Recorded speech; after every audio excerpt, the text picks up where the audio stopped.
မြန်မာတွေကိုအမြဲနှိပ်ကိုနေတဲ့ထိုင်းအမျိုးသားရေးဝါဒီနှုတ်ခမ်းမွေးဦးတယောက်အခုတလောအတော်လေးအရှိုက်ထိသွားခွင့်ရပါတယ်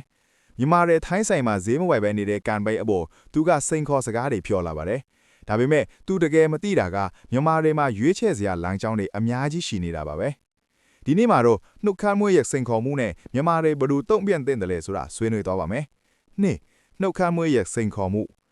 မနေ့ကနှုတ်ခမ်းမွေးတင်လိုက်တဲ့ဗီဒီယိုမှာသူကမင်းတို့မြန်မာတွေငါတို့စီမှာဘာမှမဝယ်ပဲဘလောက်ကြာနေနိုင်မလဲစမ်းကြည့်မယ်လို့အတိအလင်းစိန်ခေါ်လိုက်ပါတယ်။သူကမြန်မာဈေးတယ်တွေကိုဖမ်းဆီးဖို့အာဏာပိုင်တွေကိုဆက်ပြီးကူညီမယ်လို့လည်းကတိပေးနေတော့မှာပဲ။သူဟာမြန်မာတွေရဲ့စုပေါင်းအားကိုရှော့တွက်နေပုံရပါတယ်။၃ဈေးဝယ်ဖို့ရွေးချယ်စရာများ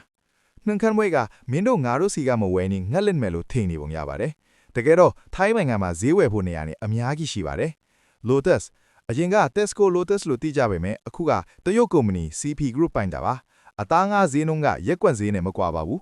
7-Eleven ဒါကဂျပန်အခြေစိုက်လုပ်ငန်းစုတစ်ခုပါ Big C Robinson Central ဒါတွေကနိုင်ငံတကာအဆင့်မီကုန်တိုက်ကြီးတွေပါ Online Shopping အဝတ်အထည်နဲ့လူသုံးကုန်ဆိုရင် Lazada နဲ့ TikTok တို့လိုနေရာမျိုးတွေကနေအလွယ်တကူဝယ်ယူနိုင်ပါတယ်လိုအပ်တဲ့အသီးအရွက်ကိုမြန်မာဆိုင်ကဝယ်အသားငါးကိုကုန်တိုက်ကြီးတွေမှာဝယ်နေနှုတ်ခမ်းမွေးစိန်ခေါ်သလိုငှက်ကြက်သွားစရာအကြောင်းမရှိပါဘူးသုံးသက်ချက်14ရက်ကမ်ပိန်းနဲ့အကျိုးဆက်အခုလူမှုကွန်ရက်မှာခေတ်စားနေတဲ့14ရက်ထိုင်းဆိုင်မှာဈေးမဝယ်ရေးကမ်ပိန်းနဲ့ပတ်သက်ပြီးကျွန်တော်တို့စဉ်းစားစရာရှိပါတယ်အချက်ပြချင်းဒီကမ်ပိန်းဟာမြန်မာတွေရဲ့မကျေနပ်မှုကိုထိုင်းလူသူသိအောင်ပြလိုက်တာပါနှုတ်ခမ်းမွေးအရှိုက်ထိသွားတာကဒါကိုတတ်တွေပြနေပါတယ်တတိထားရမည့်အချက်ဒါပေမဲ့ဒီလောက်ရကပုံမှန်ရိုးသားစွာရောင်းချနေတဲ့ထိုင်းဈေးတယ်တွေကိုပါထိခိုက်စေရင်သူတို့ကလည်းနှုတ်ခမ်းမွေးဘက်ကိုပါသွားနိုင်ပါတယ်ဒါကြောင့်ကျွန်တော်တို့ကရန်စာတာထက်မိမိတို့ရဲ့ဥပဒေကြောင်းအရခိုင်မာမှုကိုပဲအဓိကထားပြီးပုံမှန်အတိုင်းနေထိုင်သွားဖို့လိုပါတယ်မြန်မာမားတို့အကြံပြုချက်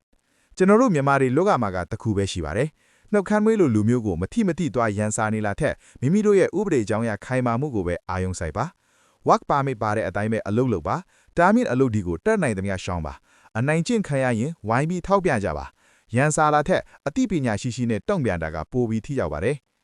နှုတ်ခမ်းမွေးရဲ့စိန်ခေါ်မှုကိုခင်ဗျားတို့ဘလို့တုံ့ပြန်ချင်တာလဲတကယ်ပဲထိုင်းကုန်တိုက်ကြီးတွေမှာပဲပြောင်းဝယ်ကြမလား comment မှာရေးခဲ့ပြပါဦးကျွန်တော်တို့မြန်မာတွေအချင်းချင်း rhyme ပင်ကူညီပြီးဒီအခက်ခဲကိုကြော်ဖြတ်ကြရအောင်ပါဗီဒီယိုကိုအဆုံးထိကြည့်ပေးလို့ကျေးဇူးတင်ပါတယ်